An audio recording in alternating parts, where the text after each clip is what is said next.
Hey guys, welcome to another episode of Career Focus.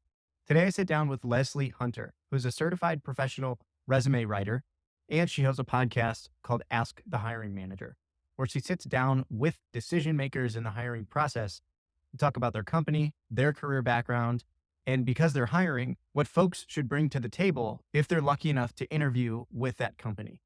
Lesley and I talk about the various resume styles and how you can tailor your resume to be fitted to go against an applicant tracking system. And we close out our conversation where I talk about how you can get your resume started from scratch. So maybe you're someone that's looking for a new job, or you've got a great job, but you just want to update your resume for future use. This is going to be a really important episode to listen to. Thanks for listening. As always, enjoy.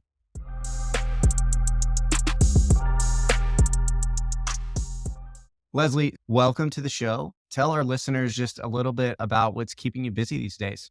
Absolutely. A lot of things are keeping me busy. I have a resume writing and copywriting business with clients of all backgrounds. That's my professional baby. Otherwise, I have like a million hobbies. I love working out, playing piano. I'm a big chess nerd. So chess nerds unite. And you're a professionally trained pianist, right? I am. Yeah. Classically trained since four. Nice. Since 4 years old, did you perform at any point in time?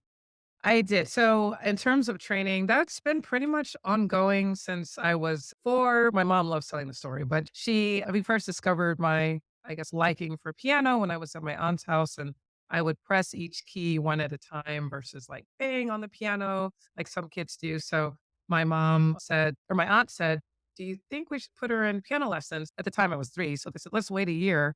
And so, since that point at four, continuous lessons all through elementary school, middle school, high school.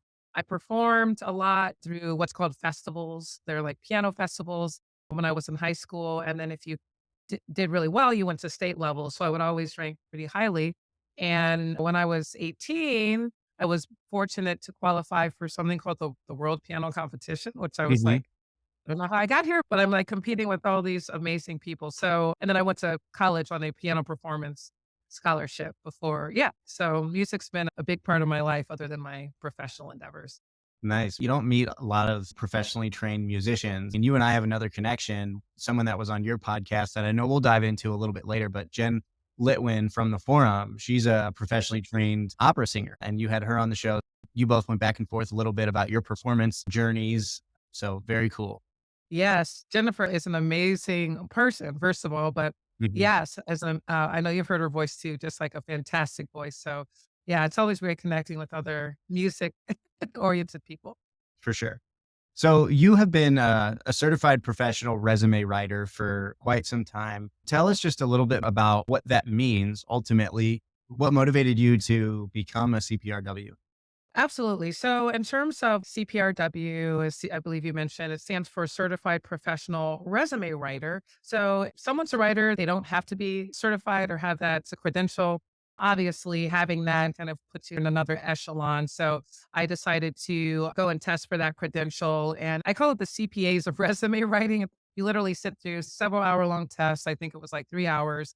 And it's not easy. So, passed and got that credential in 2014, I believe. After college, everyone thinks, what am I going to do? And so, as mentioned, I went to school on a piano performance at Illinois Wesleyan University. It's a small liberal arts college in Bloomington, Illinois. I know you're from St. Louis also. We're both from St. Louis. So, Bloomington, as you may know, is 2.5 hours from there. I came in with a music major. About halfway through, I thought, oh gosh, I love music, but do I want to do this for the rest of my life? It's difficult unless you're teaching or Right. to become like a recognized performer in classical music. So I decided halfway through to switch majors. I ended up graduating with an economics degree. So I had that creative aspect from the music and performance aspect, but then the business from economics.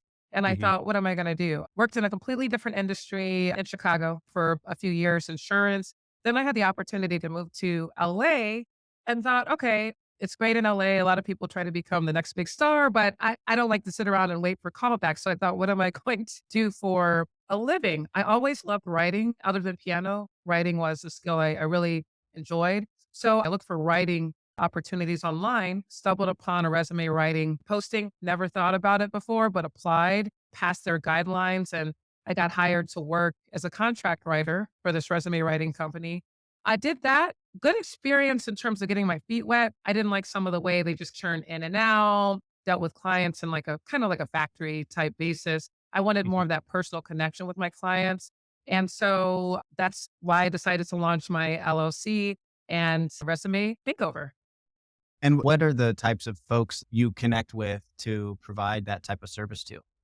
I connect with honestly all levels, the college students, like entry level. I really enjoy working with that group because they're like fresh to the world. They really need a Mhm. little more guidance, which I don't mind providing, like a blank canvas. So you have to be Right. creative and pull out certain strengths. And then moving on up to mid level career, up to management, and of course, like the C suite, which have tons of experience. And it's very interesting also working with that group. You usually have to whittle down and figure out what's like most relevant in their roles. Some of these C-suite are also applying for board levels too. So I hit all levels, really all industries. So I really appreciate the variety.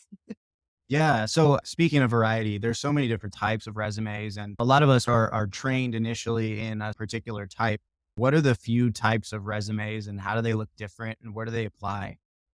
Yeah, that's a great question. So there are traditional formal resumes and creative resumes. I think those are the two main categories. Traditional or formal resumes are used by applicants typically when they apply to corporate jobs. So formal resumes tell employers why you should be hired. In appearance, these resumes will generally be black and white, or if they have color, they'll be very corporate like colors for the Mhm. headers, such as navy blue, dark gray, for example. Formal resumes will also be like in a more grid-like layout, very linear, more simple. There are also no photos on corporate resumes as well.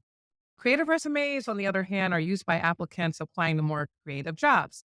There Mhm. are many types: graphic designer, copywriter, fashion designer, actor, for example. These typically show why the applicant will be a great employee. These type of resumes still incorporate job tasks and accomplishments, but they show off more who the applicant is holistically. So it's okay to show more personality, to have more Mhm. color on creative resumes, interesting fonts, even mention likes and hobbies. And it is okay in some instances of creative resumes to include photos as well, typically more for like acting or modeling where you need to see what the applicant looks like. So you would Yes. say that a corporate resume primarily shows the professional side, right? It's mostly either Yes. black and white, or maybe there's some gray or some navy blue. But generally speaking, it's a lot more buttoned up. It's a professional representation of someone's career and life. Creative, like you said, showcases professional accomplishments or professional experience, but it shows more about the personality and how that person fits into a team environment. Yep. You hit it. You hit it on the head. Nice. Some of the people that I've connected with in coaching are creatives, but they're in a corporate environment. So if they're in marketing, for example, they might be a graphic designer or they might be a creative marketing specialist of some sort where they're creating graphics, they're creating banners, they're doing social media. Is there a use case that you feel is best for someone that kind of is right on top of the fence of creative and professional? Is there a happy medium that you feel folks like that should use when developing their resume? Yeah, and that's again great question. And as you mentioned, those type of individuals which are more on the fence or what I call like a hybrid situation can approach it with a hybrid approach. So in that case, maybe a blend of creative and formal, maybe having a pop of color, even like I know some of the creative resumes incorporate more shapes and things like Mhm, that. A little bit more, it's okay to do so. Maybe not mention as much like hobbies or quirks, but having a little bit more color, showing that creativity, because as you mentioned, it's still a creative role, but within a corporate setting. So it's okay having a little more flair on the resume, a few more mhm, colors, things like that, but not going overboard. So still showing why you're the person that the firm wants to hire, but showing that you're creative and having that resume with maybe pop of color, some imagery mhm, that stands out. mhm. And if I'm someone that has a resume, that's great, but where do they actually need it? Is it in person? Is it digital? Is it both? Nowadays, it is imperative to have a digital resume. Obviously, we live in a digital world. Essentially, everything's online, and there are fewer and fewer companies that solely rely on receiving resumes in person. So, by having a digital resume, potential employers can view an applicant's credentials, work samples from anywhere in the world, anytime. And 24/7 accessibility increases the chance of that applicant being noticed by employers. However, even though we're in the digital age and online resumes are crucial to have, I still highly recommend a job applicant to bring 2 copies of a print version of his or her resume to an Hmm. in-person interview. This shows the hiring manager that you're prepared. And even though they likely have already seen your resume before, it gives them a tangible copy to hold in their hands to review. So both digital and print can be useful depending on the situation, but digital is a must have nowadays, of Hmm. course, if an applicant wants to be competitive in the job market.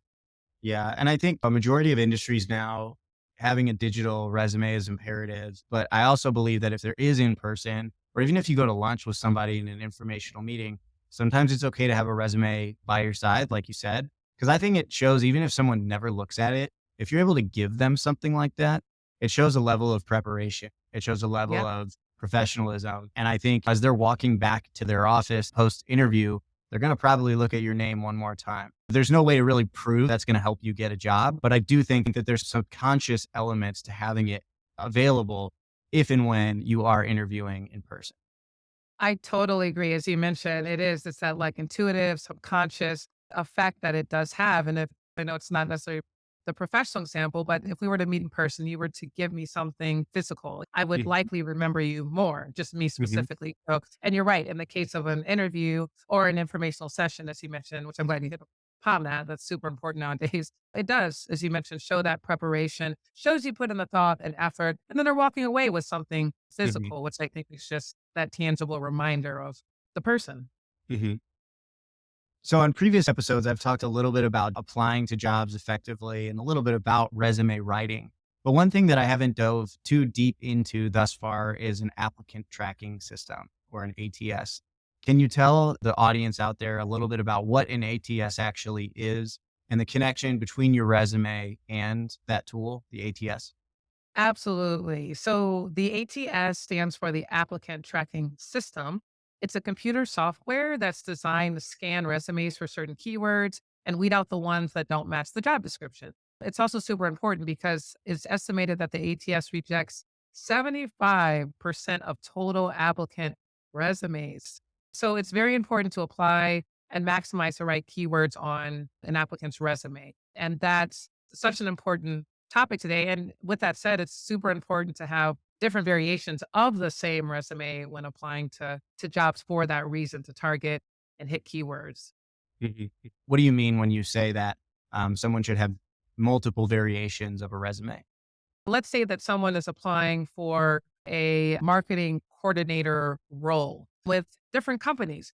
They'll have similar job tasks, I'm sure, but there'll be different job postings, different keywords. So maybe one of the job postings mentions the word relationship management more. It may show up a lot in a particular job posting. So when applying to that specific job, the applicant should adjust their resume to incorporate relationship management in the skills section if they haven't already, or slightly manipulate some of the bullet points on the resume to emphasize relationship management activities that he or she has done. So, for let's say these marketing coordinator roles or whatever the role the applicant is applying to, even though the role is probably going to be similar across the different firms they're applying to, really tweaking and having these variations to target each job posting. That's super important. Making these slight modifications and having different variations of your resume that effectively target job postings will optimize keywords, thereby increasing the chances of that applicant successfully passing through the ATS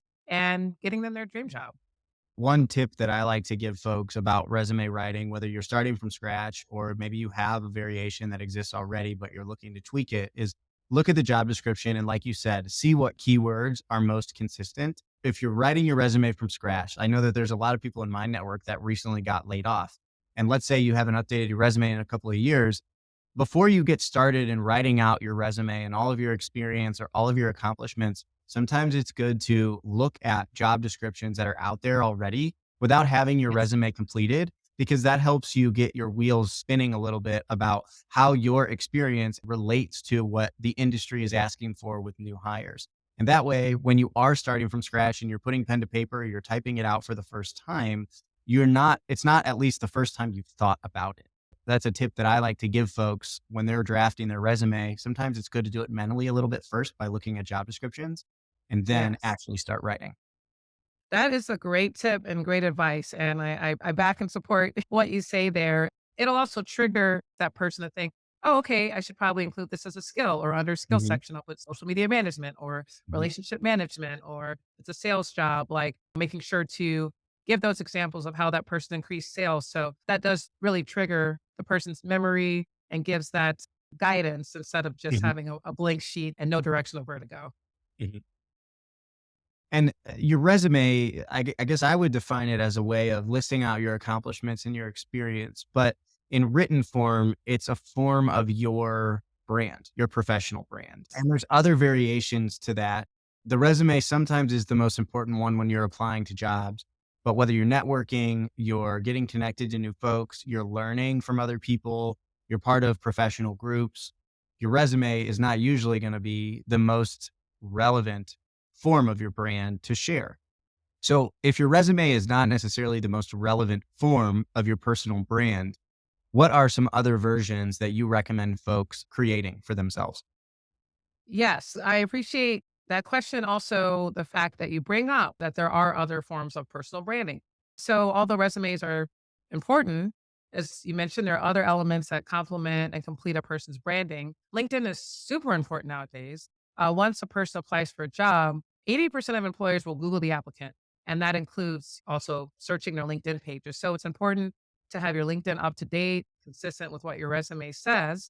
Also, although Facebook, Instagram, Twitter, et cetera, are not necessarily job related outlets, I always remind clients, especially my younger clients, to make sure that things are clean and appropriate on social media profiles. So your future employer, in addition to scoping out your LinkedIn, will likely look at social media profiles as a whole. And so try to remove, or honestly, try not even to post in the first place, any potentially like compromising photos, videos, anything that come back to haunt you. And at the Mhm, very least, prevent you from getting an interview. So good word of advice, keep it PG. Going back to the other branding, personal branding pitches and UVPs, that stands for unique value propositions, very similar to a pitch, are great ways for an applicant to market themselves. And not just an applicant, they can be useful for anyone that's looking for a goal or initiative to market themselves. Pitches, communicate the person's value, add, provide a call to action. These statements are very useful, as I mentioned, for job seekers as well as entrepreneurs. And then overall, just social media, utilizing that to your advantage, really. We have the opportunity to control our own image and how we're perceived. So when applying for mhm. a job, that's like equally and super important to be perceived the way you want to be perceived. Definitely. I think what's unique about the working world now is that there's an emphasis and importance in folks showing up as themselves. So obviously you have to be professional, you have to have certain levels of skills to be valuable as an employee, but also you want to show a little bit of personality. You want folks to get a sense of who you are as an individual in addition to who you are as a professional. You mentioned before that social media, it's important to keep clean, and I completely agree with you. At the same time, though, it's okay to show personality. You don't wanna cross that line, right? But it's okay to tiptoe it and get there if it's part of who you are. If you like to do certain things that are a little bit less professional than the next person, that's okay. But as long as you're not flaunting alcohol, you're not showing Of drugs, you're course. not necessarily using a bunch of profanity, but you're showing personality, it's a good way for folks to asynchronously get a sense of who you are as an individual in addition to just the professional. Absolutely. And I totally agree with that. And that goes along with like also the authenticity is so important. I think just in general, whether someone's applying for a job or just whatever they're doing, I think that just resonates when you're your authentic self as well. And showing Mhm. those aspects of who you are can be attractive because people want to know what's behind the Right, right. exterior. I think that helps connection. And that's important not only in any job situation, but just in life. We're all human beings. We love to connect. So I think that's a great point that you mentioned about showing your personality and just showing your authentic self. For sure. I like to ask every guest a fun question toward the end of the conversation. You've been in multiple chapters of your life. You've lived in different places. You've had different career journeys. You've had skills that you've built over time. If you were to think back to your 20-year-old self, what is something that 20-year-old you would love to know about present day you? Oh, who said I'm not 20 now? I'm just teasing you. I had to. I had to. In honesty, that's a tough one. That's a great question. There's a lot that 20-year-old Leslie would love to know about present day Leslie. I think one of those things that younger Leslie would like to know is where I would be presently in my life, professionally and personally, how I grew. My personal life, as you hit on, I've been blessed to do a lot. I've traveled to 11 countries. I speak a few languages. I speak three, learning a fourth, one pageant title, and I married a spouse who's supportive of my dreams and ambition. Super important. Professionally, 20-year-old Leslie would probably be curious to know what I'm up to as well, in which I would tell her I've been fortunate to start and grow my copywriting and resume writing business, had that going on 8 years now. I've been able to help thousands, honestly, in their marketing and career related goals, whether that's the business who needs to deliver more compelling content to attract more clients, an executive who needs a top notch bio to get to their next board seat, or a job seeker who needs to put some pizzazz on their resume or LinkedIn to Mhm. land their dream job. So I feel blessed to have helped many in their goals. Also fortunate to have been asked to speak to universities and nonprofits on resume and career topics, as well as featured on shows and cool podcasts such as this one right here, Mhm. such as yours. So I think younger Leslie would be pretty proud of still young, but some more experienced Leslie. I love that. That's great. Yes, absolutely. And are there any cool projects that you're working on these days too? Yes, I recently launched a interview series that I call Ask the Hiring Manager. And as indicated by the title, I interview hiring managers across different sectors, industries, company sizes as well. And my goal was threefold, not only to get to know the hiring manager and their very interesting and unique career background, also to find out more about the company for which they work. And also I talk with all the hiring managers about what they look for in an applicant, maybe some questions they may ask in the interview process, what they look for in a resume as well. So this information is all super valuable to job seekers so that they can get to know what are these people out here looking for. I'm applying the job. So hearing it directly from the source, I feel is very valuable to that audience. So I really enjoy that. I've had a few episodes so far, and I launched that as of now on my business YouTube page for Resume Makeover and on my social media. So I'm loving it. So as far as social media handles, or if anyone is interested in just following your journey, or if they need their own resume makeover, what are good ways for folks to connect with you? Yeah, I feel like I'm everywhere. But the best places to find me are on LinkedIn. You can search Lesley, Lesley Hunter. My personal Instagram is the and then Lesley, Lesley on the town, the number one. Check out my website, resumemakeover.com, or you can email me at Leslie at resumemakeover.com. I totally love to connect with all of you listeners. And yeah, don't hesitate to reach out. Awesome. Yeah, I mean, you have so much going on for you, and I think there's so many ways that folks can learn from you indirectly through your show, for example, or your website. And you are constantly networking and getting to know different people. So there's a lot that folks could learn from you. So, of course, just like all my episodes, I'll include your information in the bio. But Leslie, I know you're so busy, and especially right now, it's getting close to the holiday season. So you've got travels and some fun things ahead. So, want to thank you for taking time to just chat with me about such an important topic for job seekers and just wish you well. Thank you so much. Absolutely. Thanks so much, Dan, for having me. I've had fun. I really have. So thank you again.